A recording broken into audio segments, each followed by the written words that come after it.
بسم اللہ الرحمن الرحیم۔ السلام علیکم دوستوں، امید کرتی ہوں کہ آپ سب خیریت سے ہوں گے۔ دوستوں اگر آپ کو میری ویڈیو پسند آئے تو ویڈیو کو ایک لائک، اور جنہوں نے میرے ابھی تک چینل کو سبسکرائب نہیں کیا ان سے گزارش کرتی چلوں گی کہ چینل کو سبسکرائب کر لیں۔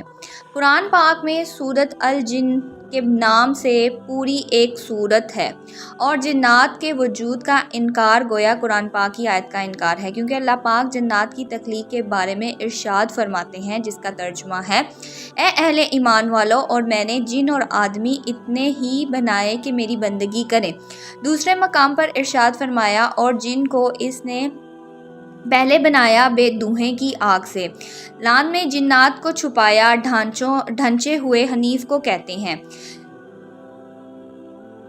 وہ عام لوگوں کی نگاہوں سے چھپے ہوتے ہیں۔ زمانہ جہالت میں لوگ فرشتوں کو بھی جن کہا کرتے تھے، کیونکہ وہ ان کی نگاہوں سے پوشیدہ ہوتے تھے۔ پاک صلی اللہ علیہ وسلم نے جنات کی مختلف شکلوں کے بارے میں فرمایا: جنات کی 3 قسم کی شکلیں ہیں۔ اول جن پر ہیں اور ہوا میں اڑتے ہیں، دوم سانپ اور کتا، اور سور جو سفر اور قیام کرتے ہیں۔ ہمارے پیارے نبی صلی اللہ علیہ وسلم کے پاس جنات کے کافروں کا آنا تھا۔ قرآن کی سورت کا بھول جانے پر آپ صلی اللہ علیہ وسلم کی بارگاہ میں حاضر ہوئے۔ اپنی خوراک کے لیے بارگاہ مصطفیٰ صلی اللہ علیہ وسلم میں سوال کرنے وغیرہ ایسی بے شمار حدیثیں ہیں جن سے جنات کا وجود روزہ روشن کی طرح واضح ہوتا ہے۔ جب اللہ پاک چاہتا ہے تو ان کی موجودگی کا احساس بھی ہوتا ہے، جیسا کہ ایک دن پاک صلی اللہ علیہ وسلم نے صحابہ کرام سے فرمایا: میں چاہتا ہوں کہ جنات کو قرآن مجید پڑھ کر سناؤں، تم میں سے کون میرے ساتھ آئے گا؟ تو صحابہ کرام رضوان اللہ نے اپنا سر جھکا لیا۔ دوسری مرتبہ بھی ایسا ہی ہوا۔ جب آپ نے تیسری مرتبہ ارشاد فرمایا تو حضرت سیدنا عبداللہ بن مسعود رضی اللہ تعالیٰ عنہ آپ صلی اللہ علیہ وسلم کے ساتھ ہو لیے۔ حضرت عبداللہ بن مسعود رضی اللہ تعالیٰ عنہ فرماتے ہیں: میرے علاوہ آپ صلی اللہ علیہ وسلم کے ساتھ کوئی دوسرا بندہ نہ تھا۔ ہم چل رہے تھے یہاں تک کہ مکہ مکرمہ کی ایک وادی شعبہ الجنات میں داخل ہوئے۔ نبی پاک صلی اللہ علیہ وسلم نے میرے لیے ایک دائرہ کھینچا اور مجھے اس میں بیٹھنے کا حکم دیا، اور تاخیر فرمائی میرے واپس آنے تک یہاں سے باہر نہ نکلنا۔ پھر آپ صلی اللہ علیہ وسلم وہاں سے تشریف لے گئے اور کھڑے ہو کر تلاوت قرآن کرنے لگے۔ میں نے گدھے کی مثال اڑتے ہوئے پرندوں کے پر کی پھڑپڑاہٹ سنی۔ میں نے شدید شور بھی، حتیٰ کہ مجھے نبی پاک صلی اللہ علیہ وسلم کی مختلف اندیشے ہوئے۔ پھر بہت سی کالی چیزیں میرے اور حضور کے درمیان حامل ہو گئیں، حتیٰ کہ مجھے آپ کی آواز مبارک سنائی دیتی رہی۔ پھر وہ سب بادلوں کی طرح چھٹنا شروع ہو گئیں، یہاں تک کہ غائب ہو گئے۔ اسی دوران میں فجر کا وقت ہو چکا تھا۔ آپ صلی اللہ علیہ وسلم ان سے فارغ ہو کر میرے پاس تشریف لائے اور مجھ سے استغفار فرمایا: کیا سو گئے تھے؟ میں نے عرض کیا: اللہ پاک کی قسم نہیں یا رسول اللہ صلی اللہ علیہ وسلم۔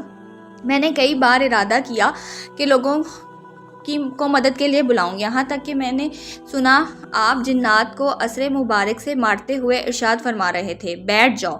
تو سرکار عالم صلی اللہ علیہ وسلم نے ارشاد فرمایا: اگر تم یہاں سے باہر نکل جاتے تو تمہاری خیر نہ تھی، ان جنات میں سے کوئی تم کو پکڑ لیتا۔ پھر آپ صلی اللہ علیہ وسلم نے ارشاد فرمایا: کیا تم نے کچھ دیکھا؟ میں نے عرض کیا: جی ہاں، میں نے کالے رنگ کا کچھ آدمی دیکھے جن پر سفید کپڑے تھے۔ پاک صلی اللہ علیہ وسلم نے فرمایا: وہ نصاب کے جنات تھے۔ میں نے عرض کیا: میں نے شاید شدید قسم کا شور بھی سنا تھا۔ آپ صلی اللہ علیہ وسلم نے ارشاد فرمایا: وہ اپنے بارے میں ایک مقتول فیصلہ میں جلد بازی کر رہے تھے، انہوں نے مجھے فیصلہ کے لیے کہا تو میں نے ان کے درمیان حق کا فیصلہ کر دیا۔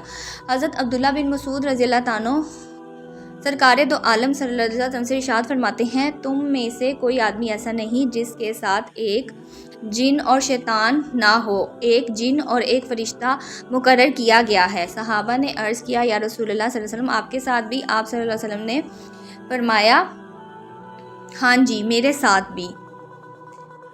آپ صلی اللہ علیہ وسلم نے فرمایا: ہاں جی، میرے ساتھ بھی، لیکن اللہ نے مجھ کو اس جن موکل سے مقابلہ کرنے میں مدد دے رکھی ہے، اس لیے میں اس کے مکر و فریب اور اس کی گمراہی سے محفوظ رہتا ہوں، بلکہ یہاں تک کہ وہ بھی مجھے بلاہی کا مشورہ دیتا ہے۔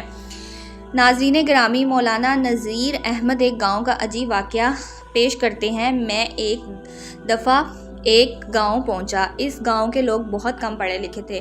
حاجی صاحب کو اللہ تعالیٰ نے بے شمار علم سے نوازا ہوا تھا۔ گاؤں کے لوگوں نے حاجی صاحب کو امام مسجد مقرر کیا ہوا تھا۔ نماز کے نمازی حاجی صاحب کے پاس بیٹھ کر دینی باتیں سناتے رہتے تھے۔ حاجی صاحب گاؤں کے بچوں اور بوڑھوں کو قرآن پاک کی تعلیم کے ساتھ ساتھ دین کے بارے میں بھی آگاہ کرتے تھے۔ نماز سے فارغ ہو کر نمازی حاجی صاحب کے پاس بیٹھ کر دینی باتیں سنا کرتے تھے۔ گاؤں میں ایک بہت بڑا اور کافی پرانا درخت تھا۔ گاؤں کے لوگ اپنی بھینس بکریاں چراتے ہوئے اس درخت کے نیچے آرام کرنے کے لیے بیٹھ جاتے تھے۔ حاجی صاحب کے پاس بھی بکریاں تھیں، وہ بھی بکریاں چراتے ہوئے درخت کے نیچے بیٹھ کر دین کی باتیں کیا کرتے تھے۔ حاجی صاحب ایک بڑے نیک اور خدا ترس انسان تھے۔ وہ ہر وقت اللہ تعالیٰ کی یاد میں وقت گزارتے تھے۔ جب بھی کوئی مر جاتا تو حاجی صاحب کو جنازہ پڑھانے کے لیے لے کر جایا جاتا تھا۔ آس پاس کے گاؤں والے بھی حاجی صاحب کو لے کر جاتے تھے۔ سردیوں کا موسم تھا۔ حاجی صاحب عشاء کی نماز ادا کر کے ابھی گھر میں داخل ہی ہوئے تھے کہ کسی نے دروازے پر دستک دی۔ حاجی صاحب نے دروازہ کھولا تو دیکھا کہ 3 بزرگ کھڑے ہیں۔ ان بزرگوں میں سے ایک شخص نے پوچھا، حاجی صاحب کا گھر یہی ہے؟ حاجی صاحب نے جواب میں کہا، ہاں۔ انہوں نے کہا، حاجی صاحب ہمارا ایک بھائی کا وصال ہو گیا ہے، آپ آ کر اس کا نماز جنازہ پڑھا دیجئے۔ حاجی، جنازہ بالکل تیار ہے، ہم نے نہلا کر میت کو کفن پہنا دیا ہے۔ حاجی صاحب نے جواب دیتے ہوئے کہا کہ مرنے والا کی میت کو کفن پہنا دیا ہے۔ حاجی صاحب نے جواب دیتے ہوئے کہا، مرنے والا کبھی مجھ سے ملا ہے؟ کیا وہ مجھ سے کبھی مل چکا ہے؟ اس میں سے ایک شخص کہنے لگا، حاجی صاحب میرے فوت ہوئے والے بھائی آپ سے دین کی باتیں سیکھا کرتے تھے۔ حاجی صاحب کو ان کا بات کرنے کا انداز عجیب سا لگ رہا تھا۔ ان میں سے ایک شخص حاجی صاحب سے مسلسل باتیں کر رہا تھا اور دوسرا دونوں چپ چاپ کھڑے تھے۔ حاجی صاحب نے کہا، ذرا ٹھہر جاؤ، میں کپڑے تبدیل کر کے آتا ہوں، پھر چلتا ہوں۔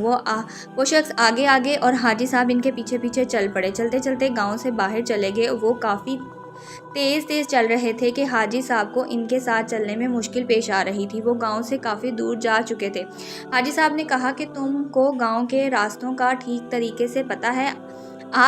آپ جس جگہ جا رہے ہیں یہاں تو سارا علاقہ سنسان ہے، یہاں پر ایک سنسان گھاٹ ہے۔ انہوں نے کہا، اے اللہ کے بندے، ڈرو مت، ہم بالکل ٹھیک راستے پر جا رہے ہیں۔ حاجی صاحب کے ذہن میں یہی بات چل رہی تھی کہ یہ لوگ مجھے میرے پرانے گھر کو کیسے جانتے ہیں۔ ان میں سے ایک آدمی بولا، حاجی صاحب میرے بھائی کی تمنا تھی کہ میرا نماز جنازہ حاجی صاحب پڑھائیں۔ ہم مسلمان جنات ہیں، ہم آپ کو کسی قسم کا نقصان نہیں پہنچائیں گے۔ ان کی زبان سے یہ الفاظ سن کر حاجی صاحب ڈر سے گئے اور ان کے پیچھے پیچھے چل رہے تھے۔ جب میت کے پاس پہنچے تو وہاں کافی سفید داڑھیوں والے انسان کھڑے ہمارا انتظار کر رہے تھے۔ وہ قد اور جسمانیت کے لحاظ سے بہت بڑے تھے۔ جب حاجی صاحب نے نماز جنازہ پڑھایا تو ان میں سے ایک حاجی صاحب کے بالکل پاس آیا اور کہنے لگا، حاجی صاحب آپ کا بہت بہت شکریہ، آپ نے ہمارے بھائی کی خواہش پوری کر دی۔ انہوں نے حاجی صاحب کو چند سکے دیے، جس میں سے حاجی صاحب نے بس ایک سکہ رکھا اور جانے کی اجازت طلب کی۔ انہوں نے حاجی صاحب کو کہا کہ ہم نے کسی ضروری کام سے کافی دور جانا ہے۔ حاجی صاحب نے ان کو جانے کی اجازت دی۔ حاجی صاحب اپنے گھر جانے لگے تو حاجی صاحب نے پیچھے مڑ کر دیکھا تو شکریہ ادا کرنے کی آوازیں سنائی دی۔ جب حاجی صاحب نے پیچھے دیکھا تو حاجی صاحب کو کوئی بھی نظر نہ آیا۔ یہ منظر دیکھ کر حاجی صاحب بے ہوش ہو کر گر پڑے۔ کسی نے ان کو اٹھا کر گھر پہنچ چھوڑ دیا۔ جب حاجی صاحب کو ہوش آیا تو انہوں نے اپنے آپ کو اپنے گھر میں پایا۔ جب حاجی صاحب کو سب یاد آئی تو انہوں نے اس کو نکالا، وہ ایک ہیرا تھا۔ اللہ تعالیٰ سے دعا ہے کہ اللہ تعالیٰ ہم کو شیطانیت کی دھوکے سے دور رکھے، آمین ثم آمین۔ دوستو، اگر آپ کی آج کی ویڈیو پسند آئی ہو تو ویڈیو کو ایک لائک، اور جنہوں نے میرے چینل کو سبسکرائب نہیں کیا ان سے گزارش کرتی چلوں گی کہ چینل کو سبسکرائب کر لیں، بیل کے آئیکن کو پریس کر لیں جیسے آپ کو لیٹسٹ ویڈیو کا نوٹیفیکیشن ملتا رہے۔ دعا میں یاد رکھیں، اپنا بہت سارا خیال رکھیں۔ انشاءاللہ ملتی ہوں آپ سے نیکسٹ ویڈیو میں۔ اللہ حافظ، اللہ فی امان اللہ۔